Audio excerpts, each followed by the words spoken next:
এই জন্য আছে, কোরআনে আছে, দুযোগীরা চিৎকার দিবে, 2 দিন পরে আল্লাহ মুখে সিলগালা করে দিয়া বলবে ক্বালু কসাউ ফিহা ওয়ালা তুকাল্লিমুন। আজকের থেকে চিৎকার দেওয়ার ক্ষমতা তোমার থেকে হরণ করা হলো, আজকের থেকে কথা বলার শক্তি তোমার থেকে হরণ করা হলো। না কথা বলতে পারবে না, চিৎকার দিতে পারবে, চিৎকারও দিতে পারবে না।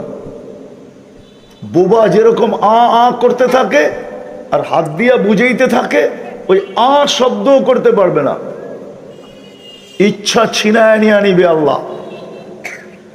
ভালো মতে বুঝি, ভালো মতে কাজে দিবে, ভালো মতে বুঝি, যুবক ভালো মতে বোঝো, কাজে দিবে, নাইলে যেই কোনো মুহূর্ত তুমি উঠে যেতে পারো। আল্লাহর এটাই ঘোষণা, শাবাব লা ইয়াক্তারুকা শাবাবুকা।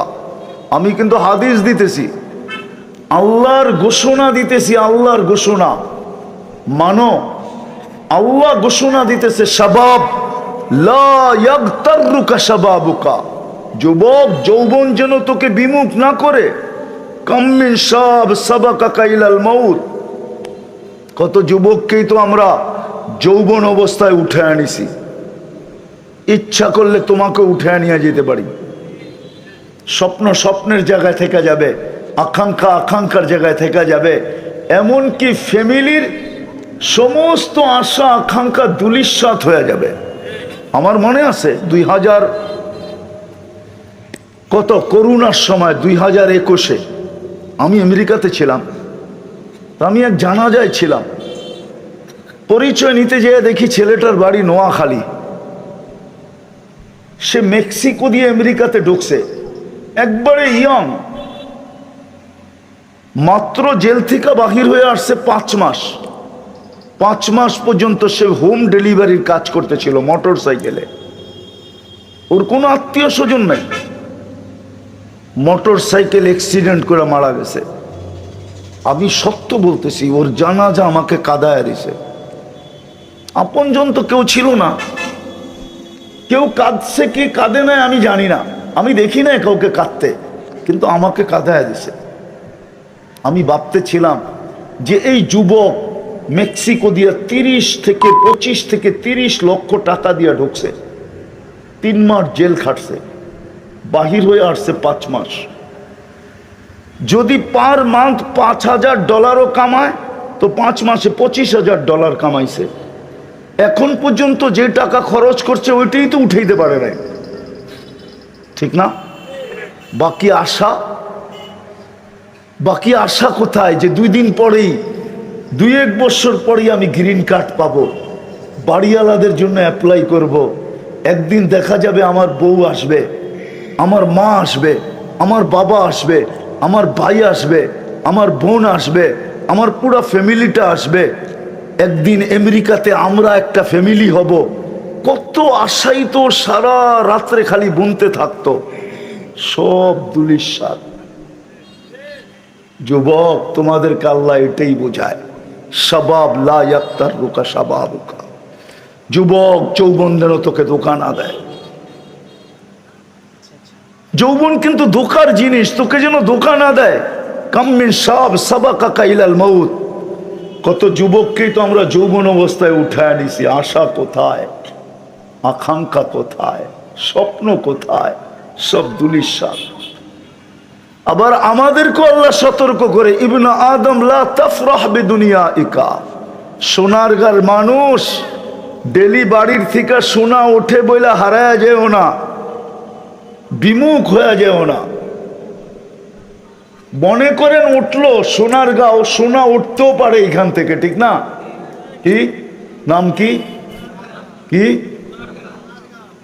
আর আমার মনে হয় উঠতেও পারে সোনা, এটার একটা প্রমাণ আমার কাছে আছে।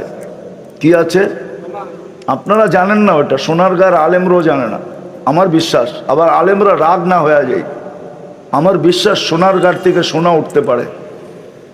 আমার বিশ্বাস সৌদি আরব থেকে যদি তেল উঠতে পারে, সৌদি আরবতে যদি সোনা উঠতে পারে, তাহলে সোনারগাঁর থেকেও সোনা উঠতে পারে। কেননা সর্বপ্রথম হাদিসের দর্শ 1268 সনে কলা রসুলের দর্শ সবক পড়ানো এই সোনারগাঁর থেকে প্রথমে শুরু হয়। আবু তায়ামা রহমতুল্লাহ আলাইহি সর্বপ্রথম হাদিসের দর্শ দিছেন। হাদিসের দর্শ বোঝেন? হাদিসের ক্লাস করাইছেন, হাদিস পড়াইছেন, আল্লাহর রসুলের হাদিস পড়াইছেন 1268 সন, প্রায় 800 বৎসর কাছাকাছি।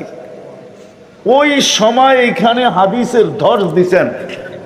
আর যেইখানে সর্বপ্রথম হাদিসের দর্শ দিছেন, তাহলে আমার মনে হয় ওই হাদিসের দর্শের কারণে এই সোনারগাঁর মাটির নিচের থেকে সোনাও উঠতে পারে। সৌদি আরবের থেকে যদি তেল উঠতে পারে, সোনা উঠতে পারে, তাহলে আমার বিশ্বাস জন্ম নেওয়ার কারণে, রসুলুল্লাহর দেশ হওয়ার কারণে, উনি এইখানে থাকার কারণে যদি ওই জমিন থেকে তেল উঠতে পারে আর সোনা উঠতে পারে, তাইলে ওনার হাদিস যেখানে সর্বপ্রথম পড়ানো হয়েছে এই বাংলাদেশের ভিতরে, বরং বলা যাবে পুরা ভারতবর্ষের ভিতরে সর্বপ্রথম যেখানে হাদিসের দর্শ হয়েছে এই সোনারগাঁর থেকেও সোনা উঠতে পারে। কিন্তু তালাশ করবে কে, এটা তো আর আমি জানি না। যদি তালাশ করে একদিন আমার কথা সত্য হইতে পারে যে সোনারগাঁর থেকে এখন সোনা উঠা শুরু হয়েছে। যদিও সোনারগাঁর মানুষ মানবে না আমার কথা। কি মানবে?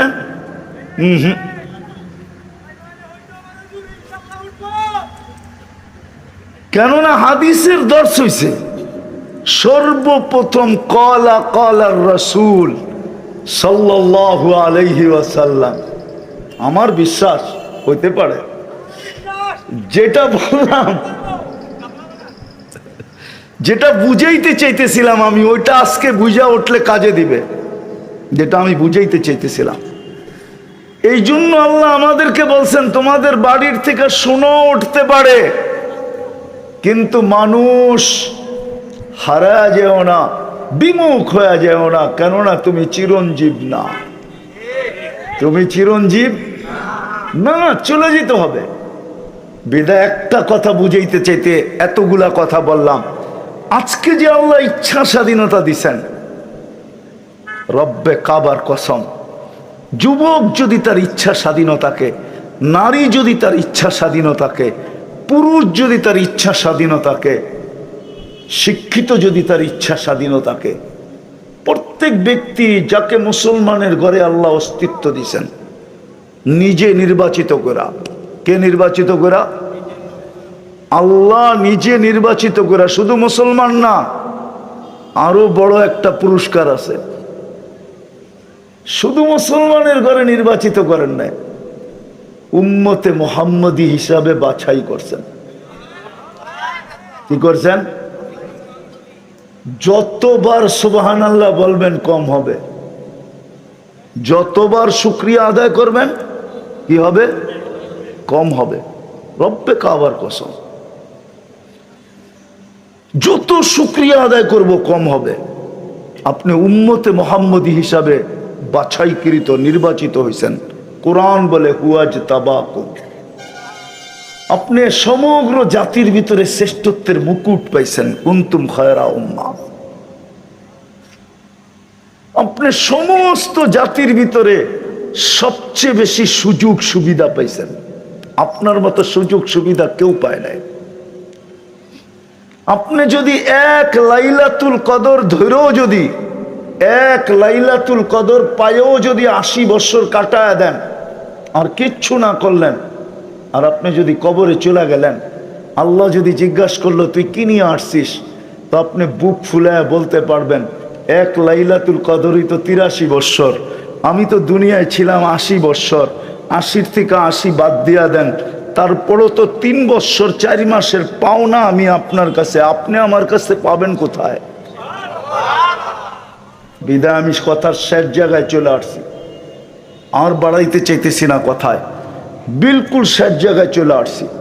আজকে যদি ইচ্ছা স্বাধীনতাকে আল্লাহর ইচ্ছাধীন আর আল্লাহর রসুলের ইচ্ছাধীন করতে পারেন, ইচ্ছাধীন করতে পারেন, আল্লাহর ইচ্ছাধীন, আল্লাহর রসুলের ইচ্ছাধীন যদি করতে পারেন, তাইলে একদিন আসবে চিরদিনের ইচ্ছা,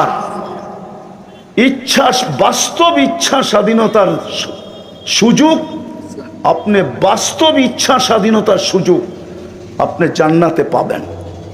আর না হইলে শেষ কথা, আর না হইলে আপনার বিবেকের তোকায়, আমি একটু আগেই বলছিলাম যে আল্লাহ যদি ইচ্ছা স্বাধীনতা না দিতেন তা আপনি চিন্তাধারা দিয়ে সব চিন্তা করতে পারতেন না। আপনি চিন্তা ক্ষমতাকে নিজের ইচ্ছা মতো চিন্তায় কাটাইতে পারতেন না। কেননা মানুষ একটা 3.5 আইতা, বেশি সুখও সইতে পারে না, বেশি দুঃখও সইতে পারে না। বেশি সুখ যদি আসে, কোরআন বলে ইদা মাসসাহুল খায়রু মানুয়া ওয়া ইদা মাসসাহুশ শাররু জাজুয়া। এই জন্য হাদিসে আছে, কিতাবে আছে, আমরা দেখছি বহুত বড় বড় ব্যক্তিত্বের যাদের ইশারায় মাটি উল্টাইতো, ওদেরকেও আমরা দেখছি বাচ্চার মতো হাউমাউ করে কাঁদতে। না দেখেন নাই? নাম বলবো? নামও বলা যায়, কিন্তু নাম বলতে চাইতেছি না। যাদের ইশারায় মাটি উল্টায় যেত, সবকিছু উল্টায় যেত, ওরকম মানুষকেও বিপদে পড়লে আমরা হাউমাউ করে কাঁদতে দেখছি। কি করা? হাউমাউ করে কাঁদতে দেখছি। কিতাবের কথাই সত্য, কিতাবে আছে। ইদা ওয়াকা ফিল মুসিবাতি, আমি আরবি বলতেছি, ইদা ওয়াকা ফিল মুসিবাতি তারাহু তিফলান সাগীরা, বিপদে যখন পড়ে তো বাচ্চার মতো হাউমাউ করে কাঁদে। তো যেটা আমি বুঝাইতেছিলাম, আমার শেষ কথা, কিন্তু আমাকে বহু দূর যেতে হবে, এই জন্য অপেক্ষা করা যাবে না। আমি শেষ কথায় আসেন, আজকে ইচ্ছা স্বাধীনতা আল্লাহ দিছে বিদায় আপনি বিবেক দিয়ে সব কিছু করতে পারেন, বুদ্ধি দিয়ে সব কিছু করতে পারেন, যেই কোনো বিদ্যায় বিদ্বান হইতে পারেন, যেমন খুশি তেমন জীবন কাটাইতে পারেন।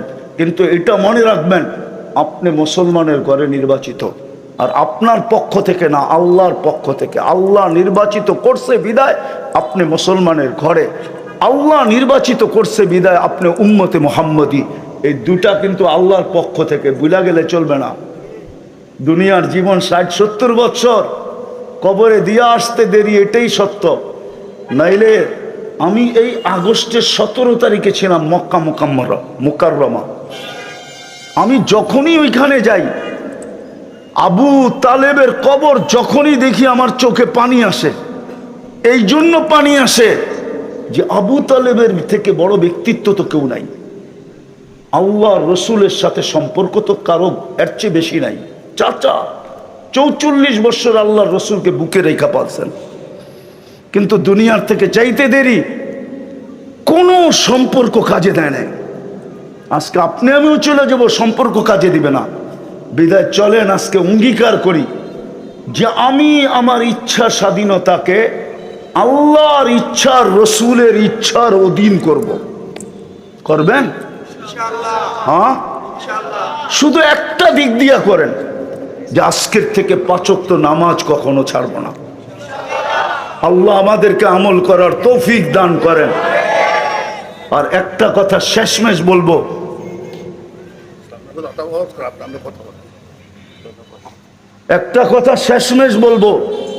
শেষমেশ একটা কথা বলবো। যদিও আপনারা জানেন এটা মাদ্রাসার প্রোগ্রাম, আর আমি চিরাচরিত বলে আসি, বাংলাদেশ বিপর্যয় থেকে বাঁচে কেন জানেন? আজ পর্যন্ত কেন বেঁচে আছে? আপনারা হয়তো ভাববেন যে উন্নতির কারণে আমরা বিপর্যয়ের থেকে বেঁচে আসি, নাইলে আপনি আমাকে যুক্তি দিয়া বুঝান। 7.8 ভূমিকম্প বাংলাদেশে আসে নাই? কেউ মনে হয় জানে না। হ্যাঁ, কেননা 5টা 5-এ আসছে তো। যাদের জানার কথা, এমনকি মিডিয়ালারও ওই সময় ঘুমেছিল, ওরা জানবে কোত্থেকা? আর বাকি আমার সমাজের অধিকাংশই তো, কেননা ফজরের 2% লোক ফজরের নামাজ পড়ে না। 98% লোক তখন ঘুমেছিল। 5টা 5 বাজে ভূমিকম্প আসছিল, 31st নাইটের পরের দিন। কিন্তু বাংলাদেশে একটা টিনের ঘর পড়ে নাই। কিন্তু এই 7.80 গত ডিসেম্বরে তুর্কিতে আসছে। 1.5 লক্ষ লোক মারা গেছে, এক শহর মাটির সাথে মিশা গেছে। বলেন সারা দুনিয়া যেই চিৎকার দিতেছিল বাংলাদেশকে করুণা নিয়া, যে বাংলাদেশের মতো বিপর্যয় কখনো হয়, কোথাও হবে না, ওই তুলনায় বাংলাদেশে কোনো বিপর্যয়ই হয় নাই। বরং করুণার রোগী বাংলাদেশে যত সুষ্ঠুভাবে সুন্দরভাবে আলেম ওলামার হাতে দাফন হয়েছে, দুনিয়ার কোথাও করুণার রোগী এরকম সুন্দরভাবে দাফন হয় নাই। সত্য তো?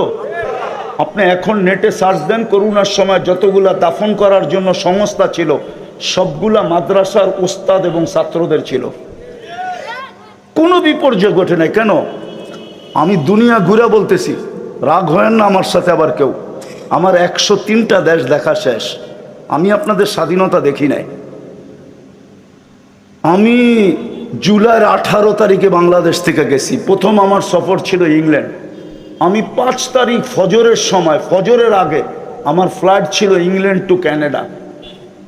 আমি যখন ক্যানাডায় নামছি তখন খবর পাইছি স্বাধীনতার।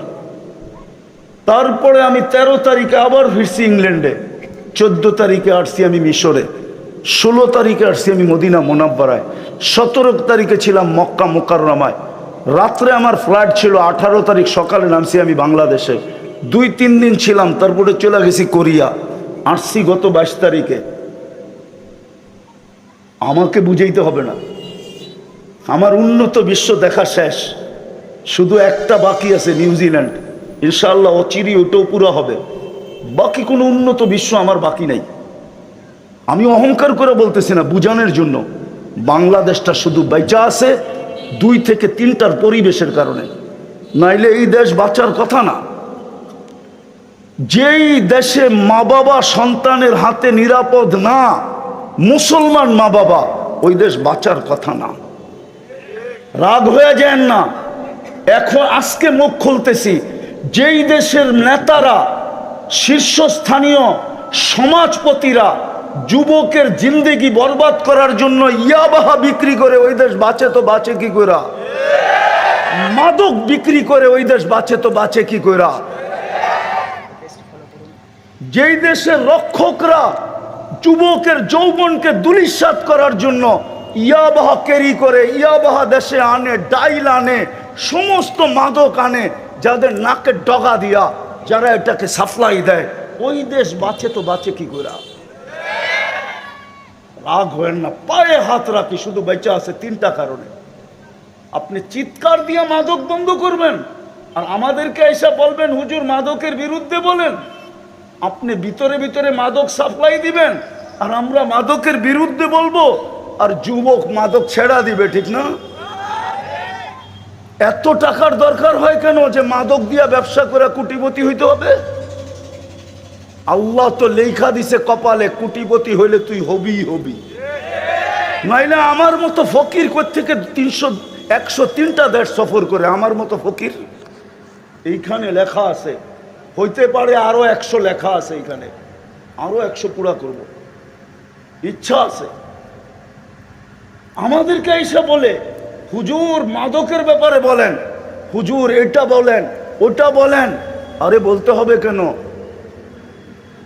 বলেন আমার সমাজের দুরবস্থা বলতে হবে কেন? রাগ হয় না, পায়ে হাত রাখি। শুধু 3টা কারণে এই দেশ, আমার কথা মাইনা নেন। মসজিদের কারণে, মাদারেসের কারণে, হক্কানি আলেম ওলামা আল্লাহওয়ালাদের কারণে। আপনি জানেন না আল্লাহওয়ালারা রাত্রে কতক্ষণ কাঁদে? আপনি তো ঘুমের ঘরে থাকেন, সিসি ক্যামেরা লাগান ওদের বাড়িতে, তারপরে দেখেন ওরা রাত্রে কি করে।